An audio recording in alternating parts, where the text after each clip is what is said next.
출애굽기를 공부하면서 하나님이 맨 처음에 10계명을 주시고 그 계명 사이사이에 더 구체적인 여러 가지의 법들을 아주 세심하게 이스라엘 백성들에게 전해주고 계신 거예요. 오늘도 그 하나님이 전해주신 여러 법들 중에 왜 이런 법을 하나님이 주셨는지 그 의도와 그 법의 원칙들을 여러분에게 설명해 드릴 건데, 사실 이게 성경 공부를 하는 거면 하나하나 놓고 몇 시간 동안 여러분에게 설명도 하고 같이 읽고 하면 좋은데, 설교 시간이니까 그렇게 구체적으로 하나하나를 다 다루진 않을 거고 중요한 것만 다뤄가면서 하나님이 이 법을 주신 의도가 무언가를 우리가 한번 생각해 보려고 합니다. 자, 오늘 본문에 보면 하나님께서 이런 법을 주셨어요. 21장 12절 13절에 보니까 사람을 쳐 죽인 자는 반드시 죽일 것이나 만일 사람이 고의적으로 한 것이 아니라 나 하나님이 사람을 그의 손에 넘긴 것이면 내가 그를 위하여 한 곳을 정하리니 그 사람이 그리로 도망할 것이며. 첫 번째 주신 내용이 폭력에 관한 법입니다. 오늘날로 보면 형법에 해당하는 건데, 제일 먼저 이 형법 중에 하나님께서 살인자는 죽여야 된다 이렇게 말씀하십니다. 당연한 거죠. 여러분, 생명은 하나님이 처음 우리에게 만들어주신 거고 그래서 하나님의 거예요. 하나님 이외에 누가 생명을 마음대로 하면 안 돼요. 그런데 인간이 남의 생명을 자기 마음대로 다루고 상대를 죽였다. 그건 하나님 앞에서 용납할 수 없는 거죠. 그래서 하나님이 남의 생명을 죽인 자는 사형을 시켜라 라고 법을 주셨어요. 그런데 거기에 그 법의 좀 구체적인 얘기를 그 다음에 하십니다. 어떤 얘기냐면 고의적인 살인이 아닌 과실치사이면 그건 의도적인 살인하고 좀 구분을 해라. 무작정 그렇게 그 사람을 사형시켜야 되는 것처럼 하면 안 된다. 물론 전제 조건이 있어요. 과실치사인 경우, 어떤 사고로 인해서 사람을 죽게 했을 경우에는 그냥 사형시키지 말고 그 사람의 죄를 묻되, 그래서 일정한 정해진 곳에 가서 그가 거기에서 도피해서 살되 더 많은 자유를 주진 못하지만 그렇게 일방적으로 사형을 시키는 것과 똑같이 취급하면 안 된다. 그러니까 의도하지 않은 사고를 의도한 사건과 동일하게 다루지 말아라, 그런 얘기예요. 그러니까 지금 이 현대사회의 그 형법의 상식인 과실치사가 이미 구약성경 출애굽기로부터 시작이 된 거죠. 자, 그러면서 하나님께서 구체적으로 이 법 이후에 여러 가지를 말씀하시는데, 그게 뭐냐면 부모에 대한 폭행을 저지른 사람도 사형시켜라. 또 이웃에 대한 납치, 유괴, 이거는 무조건 사형시키도록 법을 만드셨어요. 그 다음에 폭행에 대한 여러 가지 법들을 말씀하시는데, 상해에 대한 법이죠. 폭행 때문에 상대방이 다치면 당연히 손해배상을 해라 라고 말씀하신 다음에 이런 규정을 내리십니다. 20절에 보니까 사람이 매로 그 남종이나 여종을 쳐서 당장에 죽으면 반드시 형벌을 받을 것이다. 주인이 자기 종을 노예라고 함부로 해서 때렸어요. 근데 이 종이 죽었어요. 그러면 그 주인은 비록 내 노예고 종일지라도 그 종이 죽으면 주인이 벌을 받아요.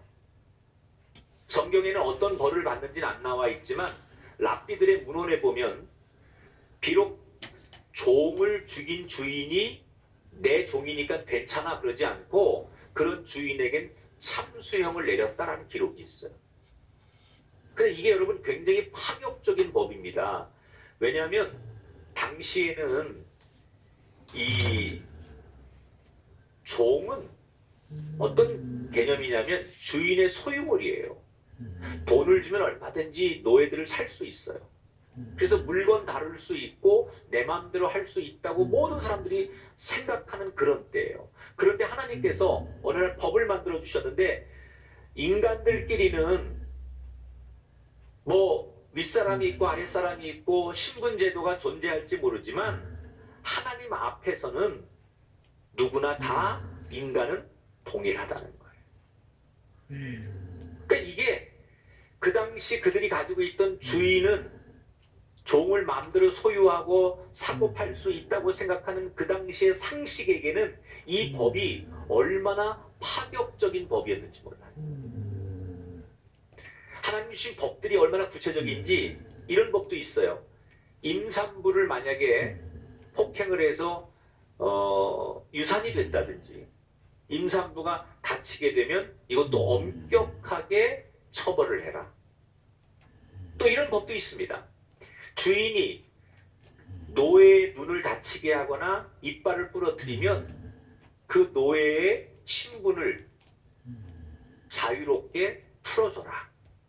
이런 여러 가지의 형법들을 하나님께서 오늘 이스라엘 백성들에게 정해주셨어요. 자, 이 형법들의 내용들 가운데 몇 가지 하나님의 그 의도, 이 법을 말씀하시는 원칙이 드러나요. 그게 뭐냐면 약자들, 소외당한 사람들, 힘없는 사람들, 그게 누구예요?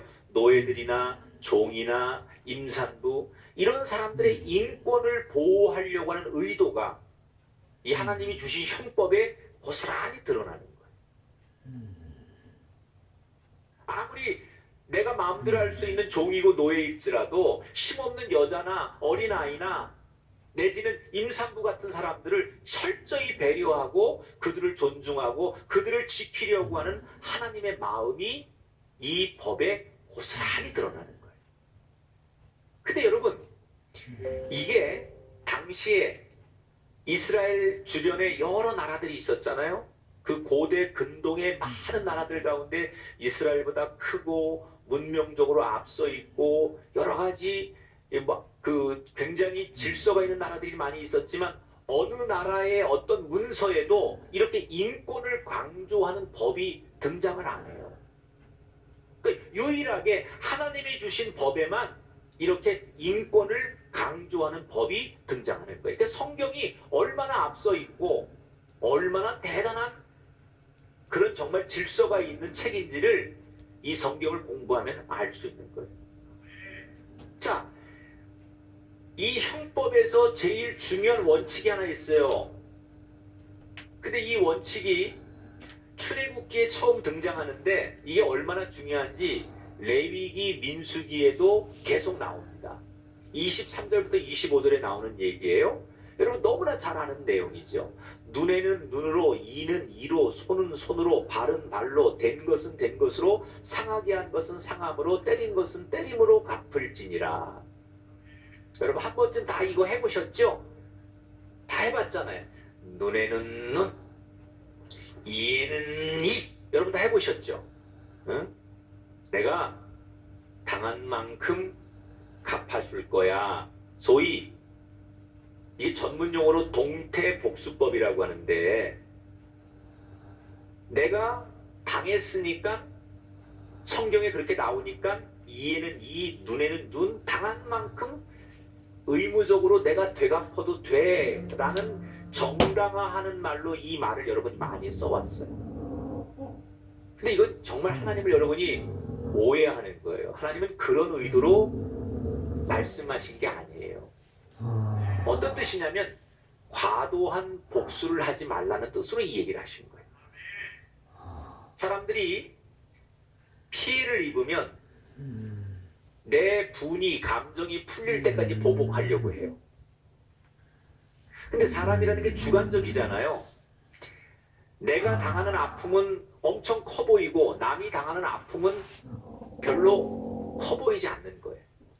그래서 자기 입장에서 얘기하면 어떤 사람이 요만한 피해를 준 건데 자기는 엄청나게 큰 상처를 받아요. 그래서 내가 느낀 만큼 복수를 하게 되면 상대가 처음 나한테 잘못한 것보다도 훨씬 많은 복수를 해요. 그러면 상대는 내가 과도하게 당했으니까 또 그거에 대해서 복수를 하게 되면 자기가 느끼는 만큼 복수하면 훨씬 받은 것보다 다시 더 많은 걸 되돌려주게 돼요. 그렇게 싸움이 되고 계속 복수가 되면 나중에는 한 사람을 죽여야 끝나는 거예요. 그러니까 하나님이 이걸 너무 잘 아는 거예요. 사람이 자기의 감정대로, 자기의 느낌대로, 자기의 생각대로 이 복수를 하거나 되돌려줄 때 생기는 피해가 너무 많다는 걸 알았던 거예요. 그래서 이 동태복수법을 통해서 하나님이 정해주신 거예요. 눈을 다쳤으면 눈으로만 갚아라. 이빨을 다쳤으면 이빨로만 갚아라. 그러니까 이 얘기는 내가 손가락 하나 잘렸으니까 너도 손가락 하나 잘려야 돼. 꼭 그런 뜻이 아니고 내가 피해를 당해서 이 사람에게 뭔가를 항의해야 되고 뭔가 내가 이거에 대해서 정당하게 이야기를 해야 된다면 감정을 버리고 그 문제를 객관적으로 냉철하게 보고 갚으라는 거예요. 그러니까 내 느낌대로 내가 이만큼 당했으니까 내가 너를 완전히 죽일 거야. 완전히 망하게 할 거야. 여러분, 그 집에 아버지가 잘못했는데 왜 자식들까지 다 망하게 해요? 그 공동체에 한 사람이 잘못했는데 왜 나머지 죄 없는 사람들까지 다 피해를 입어야 돼? 이게 뭐예요? 냉정하지 않게 객관적이지 않고 주관적으로 내 감정에만 충실하다 보니까 오직 복수하고 내가 그래서 마음이 후련해질 때까지만 그걸 한다면 죄 없는 제3의 사람들이 피해를 보는 거예요. 그래서 반드시 하나님이 이 동태복수법을 준 것은 과도하게 잘못한 거에 대한 피해자가 피해를 보상받는 건 당연하지만 지나칠 정도로 그렇게 해서 더 많은 그런 피해자가 생기지 않도록 해야 된다. 그런 의미에서 신앙은 우리를 굉장히 객관적으로 만들어요. 나 혼자 막 괴롭고 누군가를 미워하고 그리고 막 마음속에 그런 갈등이 있다가 어느 날 교회 나와서 예배를 드리면서 하나님을 묵상하고 하나님 앞에 기도하고 하나님의 이름을 부르다 보면 나도 모르게 내 생각 대신 하나님 말씀을 들으면서 하나님의 뜻을 생각하면서 내 생각이 아닌 하나님이 이 상황에서 어떻게 하길 원하실까? 잠시 그렇게 생각을 하면 그게 객관화가 되는 거예요. 자, 이렇게 하나님이 지금 형법을 말씀하신 다음에 그 다음에 다루신 법이 뭐냐? 가축에 대한 규정을 말씀하세요. 가축에 대한 법. 아니, 사람들을 다루는 법도 아직 안 세웠는데 왜 가축에 대한 법을 먼저 다루시는 걸까? 그 당시는 농경사회예요. 목축업을 가지고 노동력은 사람 아니면 가축들을 의존해서 살던 사회예요. 그래서 가축이라는 것은 너무 중요한 재산이자 버릴 수 없는 일꾼 같은 거예요. 그래서 사람끼리 생기는 법적인 문제보다도 가축으로 인해서 생기는 사건, 사고가 더 많아요. 그래서 하나님께서 이 가축들로 인해서 생기는 갈등과 문제를 해결하기 위한 법을 빨리 만들어줄 필요가 있다고 생각해서 오늘 22장에 가축에 대한 법을 말씀하시는 거예요. 자, 재밌는 몇 가지가 있습니다. 우선 소를 키우는데 그 소가 어느 날 사람을 쳐서 사람이 죽었어요. 그러면 그 소는 당연히 사형당해야 돼. 도살장에 가는 거예요. 그런데 그 소가 예전에도 사람을 들이받은 전례가 있었고 우리 소가 툭하면 사람을 들이받을 수 있다는 걸 알았음에도 불구하고 주인이 그 소를 방치해 놨다면 그때는 그 소뿐만이 아니라 주인도 사형을 당해야 된다. 이거는 미리 재발 방지할 수 있음에도 불구하고 방치해 뒀을 때 그 주인이 책임을 져라 그런 얘기예요. 얼마나 성경이 구체적이에요. 또 이런 법도 있어요. 어떤 소가 남의 소를 들여받아서 그 소를 죽게 만들었어요. 그러면 하나님은 두 소를 다 팔아서 두 소의 주인이 동등하게 돈을 너나 가져라 이렇게 말씀하셨어요. 이때도 가해자의 소가 충분히 그럴 수 있다는 걸 알면서도 주인이 방치했다면 가해자의 소의 주인이 전적으로 모든 걸 배상해야 된다. 재밌죠? 이제 22장에 가면 하나님께서 본격적으로 배상법에 대해서 말씀을 하기 시작해요. 잘못한 사람에게 어떻게 배상해야 되는지에 대한 법이에요. 자, 우선 어떤 사람이 가축을 도둑질하다가 발각이 되면 이 사람에게는 도둑질한 사람에겐 양을 도둑하다 걸리면 4배로 갚아야 되고 소를 도둑질하다 걸리면 5배로 갚아라 이렇게 규정하셨어요. 왜 양은 4배고 소는 5배일까요? 소가 양보다는 노동력이 훨씬 더 있다고 본 거예요. 이런 법도 있어요. 밤중에 우리 집에 도둑놈이 들어왔어. 근데 껌껌하니까 복면 쓰고 들어온 도둑놈이 어떻게 할지 모르니까 어떻게 싸우다가 이 도둑놈을 때려 죽였어요. 그러면 이 사람은 정당방위로 인정되는 거예요. 그런데 똑같은 상황인데 도둑놈이 낮에 들어왔는데 이걸 때려 죽였어요. 그러면 이 주인은 사람을 죽인 죄로 사형에 처하게 되거나 처벌을 받게 돼요. 왜냐하면 도둑질만 막으면 되는데 낮에는 다 보이잖아요. 이 사람이 사람을 해칠 의사가 있는지 무슨 흉기를 가지고 들어왔는지 밤에는 안 보이기 때문에 이게 그 정당방위로 인정이 되지만 낮에는 도둑질만 막으면 되는데 과도하게 보복을 했다고 해서 그렇게 되면 이 사람도 처벌을 받는다는 게 똑같은 상황이지만, 그러니까 하나님이 기본적으로 도둑일지라도 기본의 인권은 보호하도록 명령하셨다는 거죠. 그럼 하나님이 도둑놈 편이냐? 그건 아니고요. 반드시 도둑질을 하면 대가를 치르게 하셨습니다. 심지어 도둑질한 사람이 자기가 배상을 해야 되는데 능력이 없어요? 그러면 자기 몸을 팔아서라도, 그래서 노예가 되는 거예요. 내가 보상을 해줘야 되는데 나는 아무 돈도 재산도 없으면 네가 스스로 노예가 돼서 네 몸값으로 배상을 해라. 그래서 그 사람이 신분상 노예가 되는 거예요.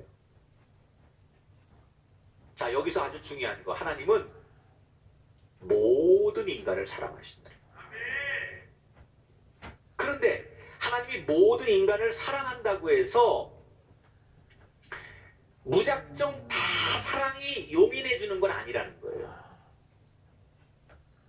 잘못에 대해서는 사랑은 하지만 잘못에 대해서는 내가 만약에 갚을 능력이 없으면 내 아들을 죽여서라도 대가를 치르게 하는 게 하나님의 공의로운 사랑이라는 거예요. 그래서 우리가 하나님의 사랑을 오해하면 안 돼요. 사랑은 무조건 용서하거나 사랑은 무조건 관용하는 게 아니라 그 사랑 안에는 보이지 않는 질서가 있는 거예요. 마지막으로 오늘 하나님께서 곡식에 대한 피해에 관한 법을 주셨어요. 어떤 사람이 자기가 키우는 동물이 남의 농사짓는 밭이나 포도원에 들어가가지고 모든 것을 다 망가뜨려 놓으면 그 동물, 가축의 주인이 당연히 배상을 해야 돼. 또 자기 밭에 있는 잡초들을 태우려고 불을 태웠는데 그 불이 남의 밭으로 옮겨가지고 남의 밭까지 태웠으면 그건 의도하지 않았을지라도 반드시 배상을 해야 된다. 그것도. 그러니까 부주의로 인해서 생긴 사고일지라도 보상을 해줘라, 그런 뜻이죠. 자, 이제 오늘 설교를 정리하면서 이 두 번째로 살펴본 배상법의 특징이 있어요. 첫째, 하나님은 가해자의 의도성이나 이것을 미리미리 예방할 수 있는지에 대한 가능 여부에 따라서 처벌을 다르게 하셨다는 거예요. 다시 말하면 똑같은 잘못을 해도 이게 의도성이 있느냐 아니면 내가 미리미리 예방할 수 있는데 못한 거냐에 따라서 억울한 처벌이 없도록 공평한 처벌이 되도록 만드셨다는 거죠. 그러면서도 잘못한 것에 대해서는 반드시 배상을 명령하셨어요. 모든 하나님의 법 속에는 잘못한 걸 인정하면 거기에 따르는 대가를 지불하도록 만드셨어요. 이 배상법에 보면. 왜 그러셨을까요? 여러분, 우리가 잘못했다는 것은 누구에게 상처를 준 거잖아요. 누구에게 어려움을 준 거잖아요. 다시 말하면 그 사람과 나 사이에 인생의 매듭이 지어진 거예요. 이걸 풀어야 되는 거예요. 지금 하나님이 주신 이 구약의 출애굽기에 나오는 율법은 3000년이 훨씬 넘은 고대의 법이에요. 그런데 이 법을 지금 우리가 살고 있는 이 시대로 그대로 적용하기에는 환경과 상황과 대상들이 너무나 달라졌기 때문에 이걸 그대로 적용하기엔 무리가 있어요. 그러나 저는 이 문자적으로 이 법을 우리가 그대로 따를 수는 없지만 하나님께서 의도하시는, 하나님께서 우리 시대에 살아간 지금 우리들에게 이 3000년 훨씬 전에 이 법이 오늘 우리에게 꼭 필요한 의도가 있는데 그게 뭐냐? 우리는 저마다 우리 주변에 우리도 모르게 인생의 매듭들을 가지고 살아요. 어떤 사람은 그게 부부예요. 한 집에 살지만 풀리지 않는 매듭으로 부부가 남남처럼 사는 사람이 있어. 아니, 자기 남편에게 아내에게 상처로 몸부림치는 사람들이 있어. 부모 자식 간에도 아버지를 증오하거나 자식을 배은망덕하게 생각해서 자식을 용납하지 않는 부모가 살아요. 형제끼리, 교인들끼리 얼마나 수없는 인생의 매듭들을 가지고 우리가 사는지 몰라요. 내가 원하든 내가 잘못했든 상대가 잘못했든 우리는 다양한 인생의 매듭들을 가지고 있어요. 그런데 하나님이 원하시는 건 단순히 배상하고 형식적으로 뭐 이 사건을 처리하라 그런 뜻이 아니라 그렇게 수없는 인생의 매듭들을 가지고 사는 현대인들에게 그 매듭을 풀고 살라는 거예요. 우리가 찬송가 중에 죄에서 자유를 얻게 함은 보혈의 능력. 여러분, 죄에서 자유, 죄의 종로로 타지 말고 자유하라고 하잖아요. 우리가 뭔가에 매듭에 묶여 있어요. 지금 분노의 매듭에, 미움의 매듭에, 용서하지 못하는 상처의 매듭에 누군가와 내가 묶여 있어요. 그렇다면 그 사람이 교회 나와서 아무리 신앙생활 잘하고 귀하게 뭐 봉사하고 예배 열심히 드려도 그가 신앙의 자유, 하나님의 믿음의 자유를 누리는 사람일까요? 절대 그렇지 않은 거예요. 형식으로는 교회 나오지만 그가 누군가의 인생의 매듭이 아직도 풀리지 않아서 거기에 발목 잡혀 있다면 그 사람은 아직도 원망의 노예, 분노의 노예, 진정한 복음의 자유를 누리지 못하는 거예요. 그래서 하나님은 그 매듭을 풀고 복음의 자유한 사람이 되라는 거예요. 사랑하는 여러분, 우리 안에 얼마나 많은 다툼, 갈등, 미움, 증오, 분노가 우리 안에 존재하는지 몰라요. 그럼 하나님이 이 말씀을 우리 보고 풀라고 주신 거예요. 이 매듭은 빨리 풀어야 돼요. 근데 상대가 풀면 안 돼요. 내가 풀어야 돼요. 왜? 하나님이 나한테 이 법을 주신 건 너가 내 백성이니까, 하나님의 자녀니까 나에게 이 말씀을 주셨다면 내가 풀어야 돼요. 자존심이 문제가 아니에요. 그 사람도 안 풀고 나도 안 풀면 풀리지 않아요. 그래서 내가 먼저 가서 냉철하게 객관적으로 이 문제를 감정으로 대하지 말고 진정으로 용서를 구하거나 진정성 있게 말하면 어떤 매듭도 인생에 얽힌 것도 풀려질 줄 믿습니다. 짧은 인생 살면서 미워서 용서 안 되는 사람의 숫자가 점점 많아지면 안 되잖아요. 내 주변에 죽는 날까지 세월이 더해질수록 인생의 매듭이 점점 많아지면 안 되잖아요.